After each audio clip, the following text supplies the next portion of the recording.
What are kind of the big takeaways from a game like Utah, and just how do you transition into a bye week and kind of make that a positive to be able to move forward?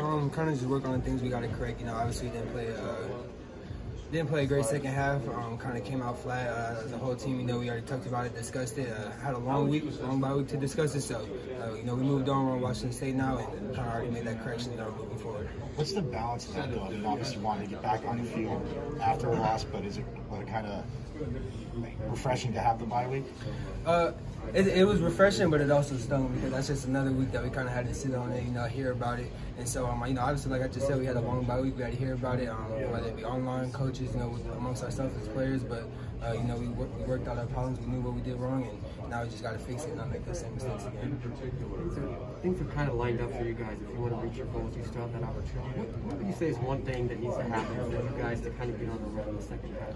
We just need to focus on ourselves, play our best football. We can't be worried about what other teams is doing, or even what other teams around the conference is doing. We have to play our best football because at the end of the day, we still control our destiny as far as how good and how great we can play. And so, as long as we go out there and we win games and we play up to our potential, then kind of we just got to let the rest fall into place. When would you say over the first half? When did you guys play your best football? We've really been playing kind of our best football. I would say really all season we've been consistent.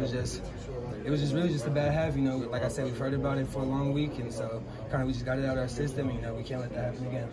How do you feel the young guys that have had to play have come along? I mean, I talked about it yesterday, just getting them more involved in practice in the bye week, but up to this point, having to play, how have they come along? They've come along. They've really been playing kind of the whole season. Really, I think if you even look back at Stanford, we had Keon Markham and Tommy Hill playing a lot, majority of that game. So, I think now they kind of understand they're really in the groove of things and the flow. They know kind of how everything operates. So, when we all take that loss as a team, especially kind of how we gave up defense really in the second half, it really just wasn't up to us.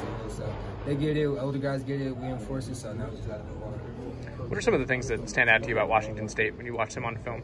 Yeah, they got two really great slot receivers, number 1 and number 8. They try to get them the ball a lot.